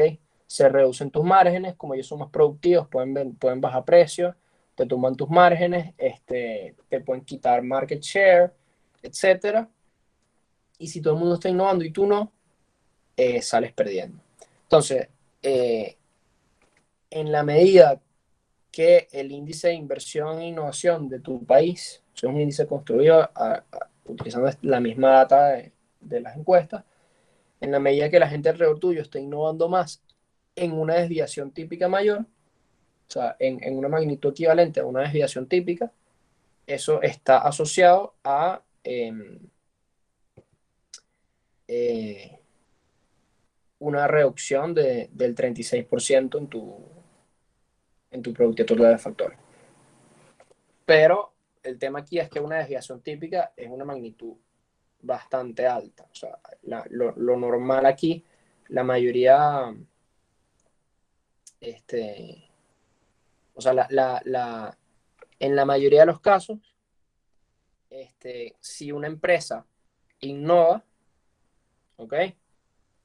Este, y alrededor suyo todo el mundo está innovando, igual va a salir adelante. O sea, igual va a tener una mayor producto total de factores, solo que en menos de 13, va a ser menos de 14% el impacto de su innovación particular, porque bueno, va a estar siendo perjudicado porque, ok, tú innovaste, buenísimo, pero todo el mundo alrededor tuyo también innovó.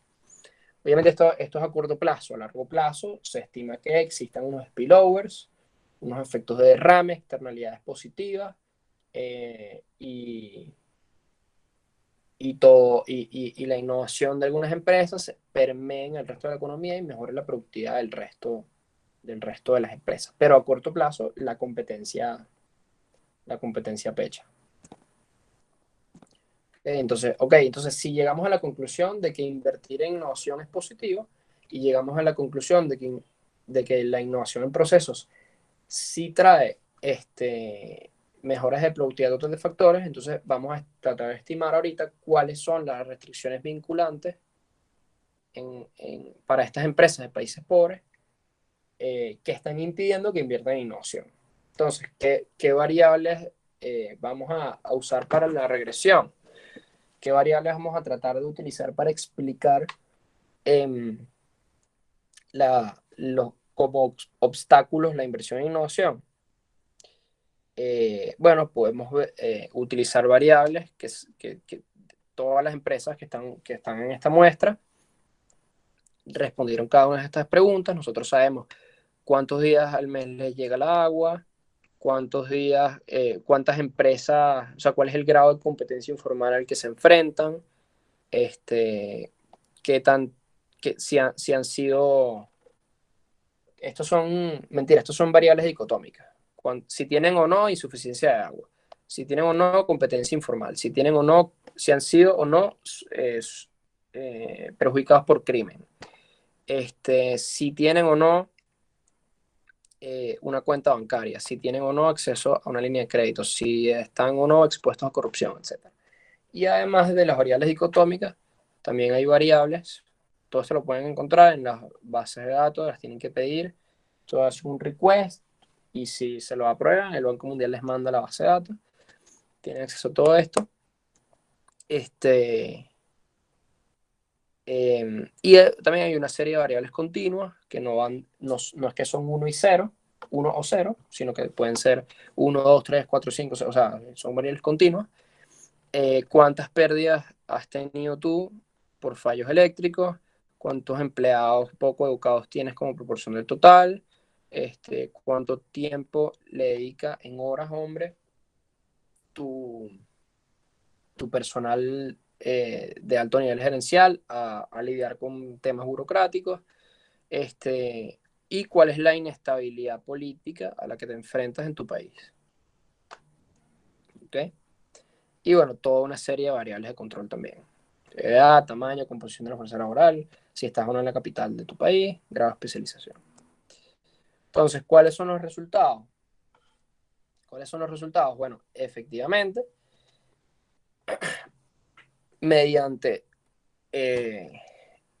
este procedimiento nos podemos dar cuenta que, mira, si tú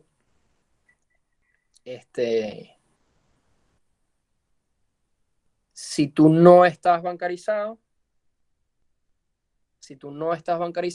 con 99% de confianza, de grado de significancia, podemos decir que tú, en promedio, si tú no estás bancarizado, tu probabilidad de invertir en innovación va a ser 22,5% menor. O sea, la probabilidad de que tú inviertas en innovación, en innovación va a ser 23% menor si no estás bancarizado. Si, tus, si el nivel educativo, de tus empleados está una desviación estándar por debajo del promedio, tus probabilidades de innovar, de invertir en innovación, van a ser 8% menores.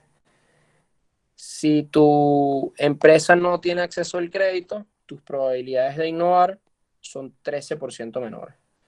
Y si tu empresa tiene una desviación estándar más de problemas por fallos eléctricos, va a ser 5% menos probable que tú inviertas. ¿Okay? Al 98,4% de significancia. ¿Okay? Entonces, con alto nivel de significancia, de confianza, podemos decir que las principales tres variables que afectan a la inversión, a las decisiones de invertir en innovación, son si estás bancarizado, si tienes acceso al crédito, si tus empleados están poco educados y si tienes fallas eléctricas. ¿Ok? De resto, bueno, hay toda una serie de variables que también influyen, pero no son tan significativas. ¿Qué quiere decir esto? Bueno, con 94,6% de confianza, podemos decir que el agua es un problema. ¿Ok? Que si no tienes agua, tienes 3,6%, 3,7% menos probabilidades de invertir en innovación. ¿Okay? Pero no hay tanta confianza en ese claim, en esa aseveración. ¿Okay? No hay tanta confianza. Y el resto, bueno, fíjense que mira, la exposición a la corrupción no es significativa, la competencia informal no es significativa, el tiempo dedicado a burocracia no es significativo y la inestabilidad política no es significativa. En promedio, para el promedio de todas estas 130.000 empresas. Entonces, ahorita si agarramos, en vez de variables objetivas, como te han robado en el último año, sí o no, sino variables subjetivas, y les preguntas a los empresarios de todas estas empresas, mira, chamo, ¿cuánto te afecta a ti del 1 al 5 el crimen? ¿Cuánto te afecta del 1 al 5 las variables financieras? La profundidad de tu sistema financiero. ¿Cuánto te afecta del 1 al 5 el nivel educativo de tus empleados? Etcétera. Entonces, bueno, la cosa cambia un poco. Entonces, vamos a imaginarnos que hay como una especie de espectro. Cada empresa se encuentra en algún lugar dentro de este espectro, ¿ok? Y el espectro representa en un extremo empresas que no tienen intenciones de innovar y en otro extremo empresas cuyo objetivo casi único es innovar. La mayoría se encuentran en el medio, ¿ok? Más o menos por acá hay algunas, de repente hay otras por acá y otras por acá, ¿ok? Y dependiendo de qué tan innovador seas, o sea, los obstáculos contra los que te enfrentes, o sea, dependiendo de qué tanto quieras innovar, los obstáculos contra los que te enfrentes van a ser en mayor medida obstáculos que tienen algo que ver con la innovación en tu día a día. Y si eres una empresa que no tiene intenciones de innovar, entonces los obstáculos contra los que te enfrentas no necesariamente van a estar relacionados a la innovación. ¿Ok? Entonces, ¿cómo sabemos eso? Bueno, porque aquí atrás tenemos los resultados. O sea, sabemos que lo que más afecta a esta población de 130.000 empresas de países pobres, lo que más los afecta a la hora de determinar si van a invertir o no en innovación, es esto que está aquí. Servicios públicos, educación y sistema financiero. That's it. ¿Okay? Sistema financiero y educación principalmente. Y en segundo lugar, los servicios públicos. ¿Ok? El resto no es tan relevante. Entonces, si una empresa te dice que sus obstáculos están más cercanos a eso, esa empresa debería tener mayores probabilidades de ser una empresa que invierta en innovación. Entonces, ¿qué nos dicen los resultados? Bueno, vamos a utilizar dentro de esta encuesta, le vamos a preguntar del 0 al 4 qué tanto percibes cada una de estas cosas como un problema. Regulación laboral, permisología de negocios, corrupción, tribunales injustos, inestabilidad económica, política, crimen, competencia informal, etcétera, acceso financiero, fuerza laboral poco educada, todo eso. Lo mismo que hicimos antes. Entonces, lo que nos damos cuenta es que la correlación de, o sea, si una empresa te dice que su problema es electricidad, que su problema es acceso financiero, que su problema es fuerza laboral poco educada, que su problema es tribunales justos, que su problema es corrupción, ¿okay? Si lo perciben como un mayor obstáculo, entonces significativamente, con más de 99% de probabilidades, podemos decir que son empresas este, con mayor probabilidad de ser empresas que invierten en innovación. Y por el contrario, si la empresa te está diciendo que su, que su, este, que su obstáculo es inestabilidad política, que su obstáculo es el crimen, que su obstáculo es el sector informal, ¿ok? Con 99% en las primeras dos y 97,3% en la tercera de probabilidades, podemos decir que estas son empresas que no son innovadoras, ¿ok? Estas empresas están asociadas, correlacionadas, ¿ok? Con, un, con una menor probabilidad de invertir en innovación. Entonces, hay muchísimas lecturas de esto, muchísimas lecturas de esto. La primera es, mira, tal vez las empresas que están aquí arriba, estas tres, este, están tan afectados por crimen, inestabilidad política y sector informal que simplemente no tienen cabeza para plantearse innovar, ¿ok? Para plantearse hacer una inversión en innovación. Eso es una posibilidad. Pero podrías decir lo mismo aquí de las que están aquí arriba. O sea, podrías decir lo mismo de, mira, y entonces, ¿por qué si las empresas me están diciendo que están teniendo demasiados problemas de corrupción, demasiados problemas de nivel educativo de su fuerza laboral, demasiados problemas de electricidad, demasiados problemas de acceso financiero? ¿Cómo es que con todos esos problemas estas empresas están innovando igualito? Y la respuesta, en mi opinión, esto es un tema de interpretación, al final, o sea, los datos son los mismos, pero la interpretación puede variar.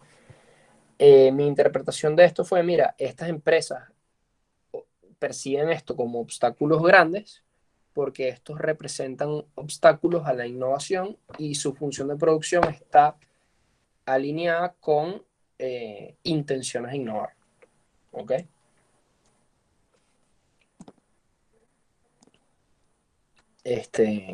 ¿Alguna pregunta con esto? Esta parte es complicada, o sea, esta parte no es fácil. Y entonces ¿Alguna pregunta aquí con esta parte?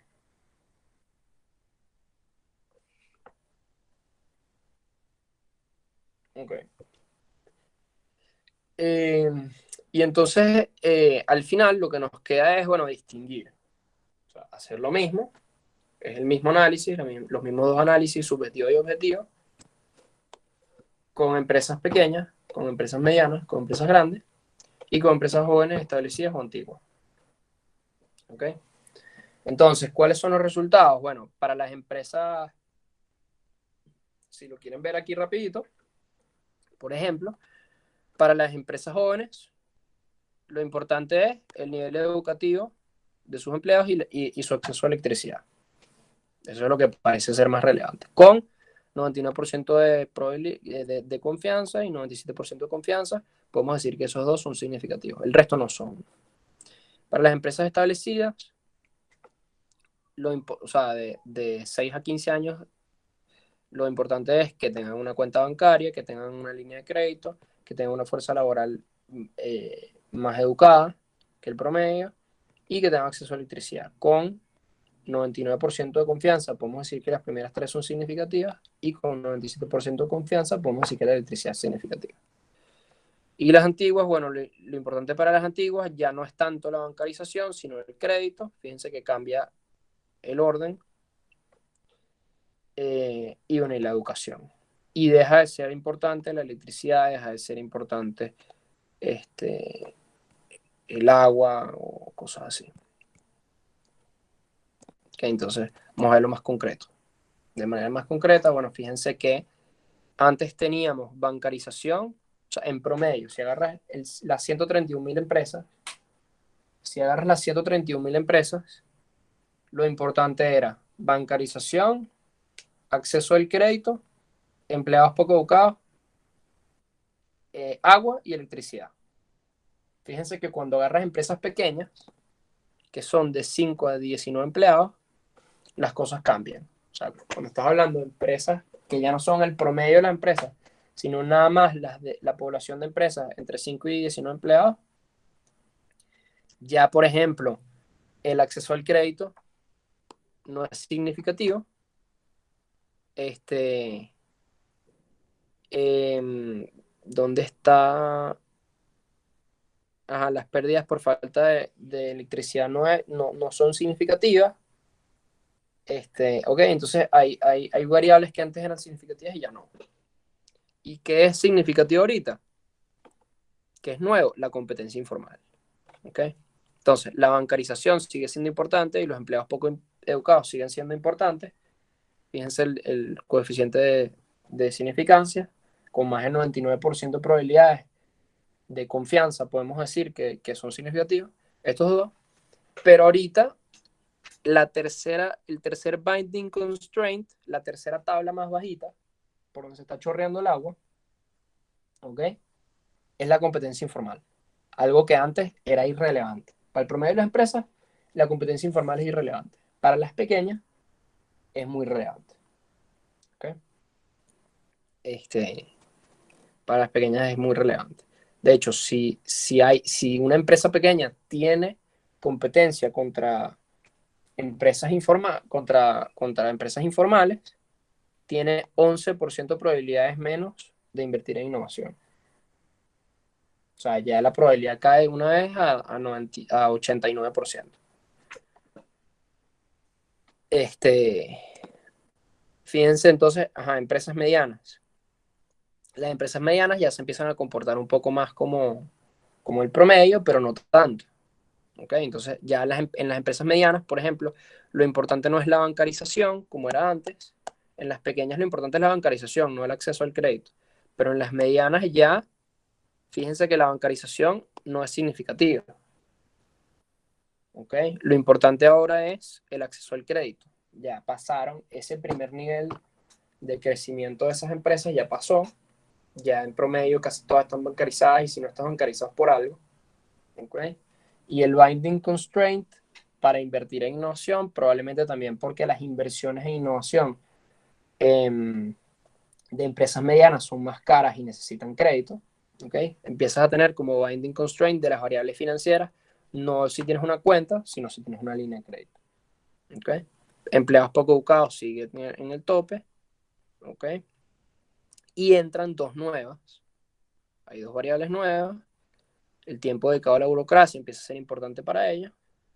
Y si estás expuesto o no a corrupción. ¿Okay? Entonces, para las empresas medianas, los temas de corrupción y los temas burocráticos empiezan a ser un problema ya más grande. Es todo consistente con lo que sería intuitivo, ¿no? O sea, ¿quiénes están más afectados por temas de corrupción y burocracia? Las empresas medianas. ¿Quiénes están más afectados por factores de competencia informal? Bueno, las chiquitas. ¿Y quiénes están afectados por ejemplo, inestabilidad política? Bueno, probablemente las empresas grandes. Entonces, si nos metemos aquí con las empresas grandes, vemos que las tres variables, más las únicas tres significativas, ¿ok? Son el acceso al crédito, el índice de inestabilidad política y de los empleados poco educados. Entonces, nuevamente, sistema educativo fundamental, sistema financiero fundamental, son las dos cosas que deberían mejorar un país si quieres que tus empresas privadas, pequeñas, medianas y grandes, inviertan en innovación, mejora su acceso al crédito y mejora el nivel educativo de sus empleados. Suena fácil, es mucho más complicado en la práctica. Ajá, ¿y qué es lo nuevo? El índice de inestabilidad política. ¿Por qué las empresas grandes tienen eh, tienen más problemas en cuanto a la inestabilidad política? Bueno, una manera de interpretar esto, obviamente, los datos son los mismos, pero están en interpretación por diferentes cabezas. Mi interpretación de esto fue, mira, las inversiones de las empresas grandes, estas son empresas de más de 200 empleados, si no me equivoco, no, más de 100 empleados. Las empresas grandes de más de 100 empleados, cuando van a realizar una inversión en innovación, probablemente represente un costo hundido gigantesco y que tarde años en dar frutos. Entonces, si tú vas a hacer una inversión gigantesca para la que necesitas acceso al crédito, ¿okay? Gran acceso al crédito, y los frutos de esa inversión las vas a ver mucho más tarde. O sea, no es como una empresa pequeña que puede ver los frutos más rápido, invirtiendo, por ejemplo, en innovar, qué sé yo, cómprate no sé, una computadora para que puedas hacer mejor contabilidad y mejorar tus decisiones. O sea, eso es una cosa que hace rapidito. Pero una empresa grande, que vas a hacer una inversión de miles de millones de dólares o de millones de dólares, y te vas a tardar mucho tiempo en verle el queso a la tostada, bueno, si estás en un país en donde hay alta inestabilidad política, tú no sabes qué va a pasar, por ejemplo, con el marco legal, tú no sabes si tú haces la inversión hoy y le vas a dar el fruto en 5 años, por ejemplo, Pedidos Ya. Fíjense el caso de Pedidos Ya. Pedidos Ya está invirtiendo y espera que los primeros 5 años de operaciones en Venezuela sean pérdidas. O sea, eso en cualquier otro país sería normal. Cuando estás entrando a un mercado nuevo, bueno, entras barato y tal, agarras market share y a los 5 años empiezas a ver los frutos. Pero estás en Venezuela, ¿para? En Venezuela, si te tardas 5 años, ya te expropiaron probablemente. O sea, ¿me entiendes? Como que el marco legal, cuando no existe estabilidad en el marco legal, eh, es menos probable que cuando el horizonte temporal se te hace más estrecho, más narrow, más corto, es menos probable que tú tomes decisiones de inversiones grandes. ¿Okay? Entonces, bueno, mira, si tú tienes un país que está una desviación por encima del promedio estándar, una desviación estándar por encima del promedio en términos de inestabilidad política, fíjate que tienes 24% menos probabilidades de invertir en innovación si eres una empresa grande. O sea, eso es un impacto gigantesco. ¿Ok?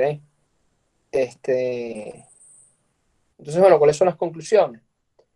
Ya antes de cerrar, las conclusiones son, mira, sí existe, incluso para las empresas más paupérrimas de Tuvalu, este, bueno, yo no soy quien para jugar a pellos ya, tal vez Venezuela se liberaliza, como dicen los optimistas anónimos, y, y entramos en una fase de volvernos China y tal. Yo creo más que Venezuela va a un modelo estilo Rusia, donde las privatizaciones son para los panas, y los incentivos no cambian, y si no estás con ellos, te expropian. O sea, yo no creo que las condiciones, sobre todo si el terreno político se hace menos inestable, van a tener como más capital político para tomar decisiones que serían costosas en otro escenario, pues. Entonces, incluso en las empresas más paupérrimas, en las empresas pequeñas, medianas, grandes, lo que sea, de los países más pobres del mundo, existe en promedio, existe un rendimiento alto a invertir en innovación y sobre todo a invertir en procesos, no invertir en productos. O sea, si tú eres un país del primer mundo, si tú eres un país rico, eres Estados Unidos y tu empresa es Apple, entonces evidentemente tal vez los retornos a invertir en un producto nuevo sean más altos, porque estás innovando en el tope de la montaña. Pero si eres una empresa en Tuvalu, tal vez lo mejor no sea reinventar la rueda con un producto nuevo. Tal vez lo mejor sea, mira, mejorar tus procesos para que te hagas más, para que incrementes tu productividad total de factores. ¿Okay? Generar capital organizacional dentro de tu empresa. Como decía, no me acuerdo en cuál de los podcasts hace poco, que ya en los países desarrollados ya los empleados no están enfocados en producción de widgets, de productos chiquiticos, sino que están dirigiendo sus esfuerzos productivos a generar capital organizacional. ¿Okay? Son gerentes, son contadores, son abogados, son gente que está mejorando el capital organizacional de la empresa y está aumentando la productividad total de factores de la empresa. O sea, gente que no necesariamente están relacionados no, a producir el producto final, sino en mejorar los procesos productivos de la empresa para que la empresa sea más eficiente en producir el producto final. Eh, y bueno, el punto de esto es que incluso en las empresas más paupérrimas, en los países más paupérrimos, esto sigue siendo verdad. Entonces, ¿qué quiere decir esto? Bueno, que si se removieran algunos de los obstáculos que impiden que las empresas inviertan en innovación, entonces estas empresas van a poder invertir en innovación y mejorar su productividad de factores. Eh, ¿Qué otra cosa se evidencia? Bueno, que hay algunos problemas que son más prioritarios que otros. O sea, tal vez para la mayoría de los casos eh, sea mejor mejorar el sistema financiero y mejorar el sistema de educación que invertir en reducir los tiempos burocráticos. O sea, que tal vez con todo el auge del Doing Business Index, que se hizo muy famoso, la gente se está enfocando muchísimo en eso. Y al final, mira, si tú reduces los tiempos necesarios para abrir una empresa, pero tu sistema financiero vale $400 millones en total, no vas a tener suficiente crédito como para financiar las inversiones de la gente. O sea, no vas a lograr nada. Okay, tienes que invertir, dedicar la mayor cantidad de recursos en el corto plazo a los binding constraints del corto plazo. O sea, si lo que te está restringiendo más en este momento es que tu fuerza laboral no tiene suficiente calidad y que tu sistema financiero es muy superficial, entonces tienes que resolver esos problemas.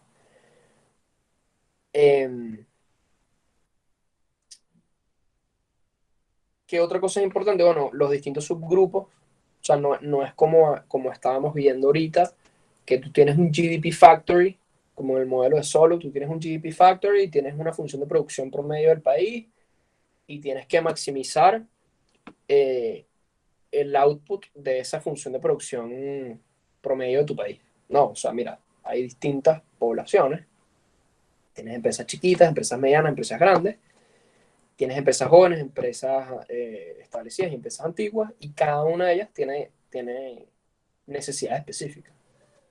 Entonces, bueno, si tú quieres, por ejemplo, si tú quieres mejorar la productividad de tus empresas pequeñas, para sacar a la gente, a los dueños de empresas pequeñas de la pobreza, entonces, bueno, tienes que ir duro contra la informalidad. Pero si tú quieres mejorar a los dueños de las empresas medianas, tienes que mejorar tu provisión de electricidad y agua y tus temas burocráticos y de corrupción. Y si tú quieres resolver los problemas de las empresas grandes, bueno, vas a tener que dejar de ser un país inestable. O sea, si tú quieres resolver los problemas que evitan que las empresas grandes inviertan en tu país, chamo, tienes que dejar de ser un país políticamente inestable. Entonces, Exxon, ¿por qué British Petroleum no invierte en Venezuela, además de las sanciones? O sea, porque antes de las sanciones petroleras, ya ninguna empresa en petrolera está invirtiendo en Venezuela. ¿Por qué era así? ¿Por qué la producción petrolera había caído casi un tercio antes de las sanciones? O la mitad, ya ni recuerdo, antes de las sanciones. Bueno, este, porque no tienes un ambiente eh, que sea acogedor para los inversionistas extranjeros. O sea, yo no sé si yo voy a meter mis reales y en 5 años me quitas el pozo petrolero. O me cambias las condiciones del contrato, o qué sé yo. O me secuestran a mis empleados y a mis gerentes y a los gringos que yo mando para allá. ¿Entiendes? O sea, sí, hay que resolver ciertos problemas fundamentales antes de que entre inversiones nuevas en Venezuela. O sea, y sobre todo para que las empresas que están aquí se enfoquen en invertir en innovación. Eh, ¿Qué cosa también es importante? Bueno, solamente podemos saber con este procedimiento cuáles son los problemas. La solución es otro tema. O sea, identificamos aquí que el tema educativo es importante, identificamos aquí que el tema financiero es importante. Ahora, ¿cómo resuelves ese problema? Eso ya es otra discusión. O sea, ¿cómo mejorar el nivel educativo de una población entera? Es complicado. O sea, eso primero no es tan fácil así como vamos a construir unos colegios. Porque si tú construyes unos colegios, si tú construyes un colegio eh, con infraestructura increíble, pero los profesores siguen siendo los mismos del año pasado, los chamos no van a aprender nada igual. O sea, tienes que mejorar el nivel educativo de los profesores antes de mejorar el nivel educativo de los chamos y así sucesivamente. O sea, y también tienes que mejorar, por ejemplo, la rentabilidad percibida de estudiar. O sea, pues si tú eres un chamo en Tuvalu eh, y te gradúas primero en la clase, y vas al mercado laboral y las empresas son todas chimbas y lo que te ofrecen son $50 al mes o $10 al mes, este, entonces tienes dos opciones. O sea, o te vas del país y utilizas esos skills en un sistema económico más productivo, emigras, ¿ok? O, este, em, o simplemente eh, tu inversión no fue rentable. O sea, vas a estar atrapado en un contexto en donde tu productividad marginal es relativamente baja comparada con tu productividad marginal potencial en algún otro sistema económico. Entonces vas a estar muy limitado. Entonces, probablemente si el primero de la promoción que se graduó hace 10 años y se quedó en el país está ganando 10 lochas, el primito y el hermanito pequeño, que también son súper inteligentes, van a verlo, van a ver al hermano y van a decir, mira, ya, yo también soy súper inteligente, pero tal vez estudiar no es rentable, o sea, porque yo voy a perder 13 años de vida de foregone income, o sea, de ingresos que yo podría estar percibiendo, porque yo voy a perder esos 13 años de ingresos que podría estar percibiendo si trabajo en el negocio de mi papá, ¿ok? Para estar estudiando, para que después me paguen lo mismo cuando me gradúo. Entonces, bueno, el tema de resolver los problemas del sistema educativo son gigantescos. Lo mismo con temas financieros.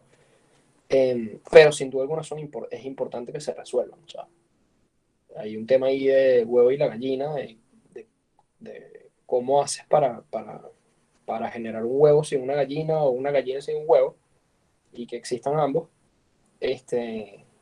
cuando no tienes ninguno. Eh, pero sin duda alguna es algo, es una restricción vinculante que está impidiendo que tu país se desarrolle. Eh, y, y, y nada, otras conclusiones también por aquí podría ser, mira, que tal vez el primer paso, tal vez, no es ni siquiera resolver esos binding constraints, sino resolver el tema de que las empresas que no innovan en promedio ni siquiera tienen intenciones de innovar o ni siquiera perciben que los obstáculos, cuáles son los obstáculos que les están impidiendo innovar. O sea, hay todo un tema también de ignorancia sobre las posibilidades, eh, y esos loops retroalimentativos negativos son difíciles de romper también. Eh, Entonces, bueno, no sé si lo podemos dejar hasta aquí. Aquí hay como unos anexos. No sé si les interesa. Pero como ya son las 4,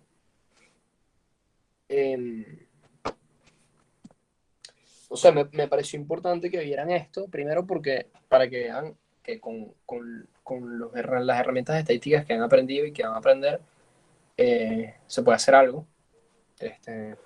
Segundo, para que vean que obviamente una cosa son los modelos y otra cosa es cuando lo contrastas con los datos empíricos. Eh, y una vez que lo contrastas contra los datos empíricos, igualito, tienes que interpretarlo teóricamente de alguna manera, porque si no, no hay manera de interpretar los datos. Entonces hay una importancia tanto de lo empírico como de lo teórico, eh, a la hora de hacer cualquiera de estos ejercicios. Y bueno, y también que se den cuenta, esto también es muy importante porque quería que se dieran cuenta primero de que no te puedes quedar en el modelo de Solú de los 60, tampoco te puedes quedar en los modelos de crecimiento endógeno de los 90. No, el capital ni siquiera, o sea, nos hemos dado cuenta que ni siquiera es tan relevante. Lo más importante es la productividad total de factores, y eso es una caja negra. Entonces, ¿qué pasa con la productividad total de factores? ¿Qué es eso? ¿Cómo se come? Este, y cómo podemos hacer para incrementarla. Y entonces, bueno, al final lo que te encuentras es con un tema es más o menos un callejón sin salida, donde te das cuenta que tienes que resolver temas educativos, y temas de profundidad financiera, servicios. O sea, tienes que resolver los dos principales, que son un sistema financiero y educativo, y luego toda una serie de binding constraints que también están obstaculizando las decisiones de un montón de empresas en tu país. Eh, y también es un ejercicio político. eh, una vez que incluso decides interesarte por el tema, porque en la mayoría de los casos en estos países los líderes políticos no tienen intenciones de mejorar las condiciones, sino de maximizar otro tipo de cosas, pero incluso si te pones en los zapatos y asumes que son benevolentes, es complicado. Y es complicado porque tienes que decir qué es más importante, tienes recursos limitados, tienes que decidir si inviertes en mejorar el sistema educativo, si inviertes en mejorar el sistema financiero, si inviertes en mejorar los servicios públicos, si haces algo para reducir la burocracia, pero entonces reduces la burocracia y reduces tu control sobre la población, mejoras los servicios públicos, y vas a tener presiones que tal vez no te gusten por otros lados. o sea, o de repente cuesta mucha plata y esa plata la tenías dedicada a unos grupos de poder que están consumiendo rentas, o de repente, mira, quieres invertir en el sistema educativo, pero te das cuenta que es bastante complicado resolver ese problema, aunque tengas todos los millones del mundo. O sea, no es como que aumentas el presupuesto por 10 y va a mejorar en 10 veces la calidad educativa, no, eso no es así. Eh, la elasticidad, la elasticidad de la calidad del sistema educativo frente a inversiones, o sea, en relación a las inversiones que le hagas al sistema educativo, es relativamente baja. O sea, no es un problema que se resuelve lanzándole dinero, es más complejo que eso.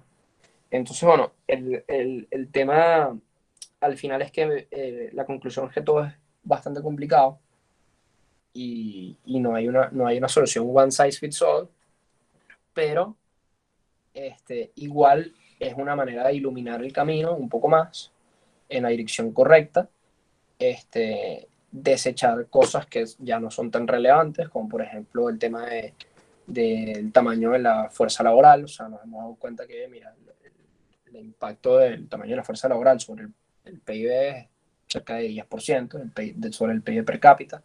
El impacto del acervo de capital sobre el PIB per cápita está entre 20 y 30, 10 y 30, o sea, no, tampoco es que es tanto.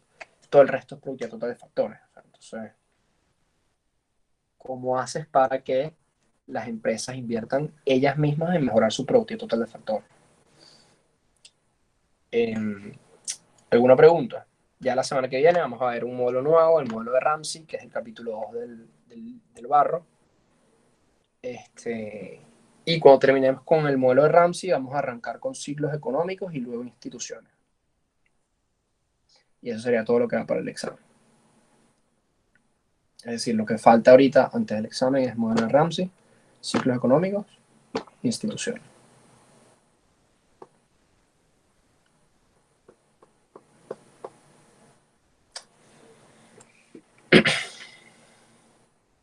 ¿Alguna pregunta?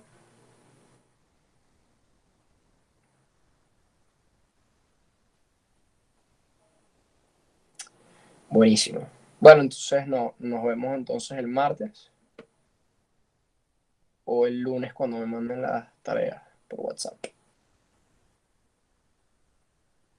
Feliz fin de semana.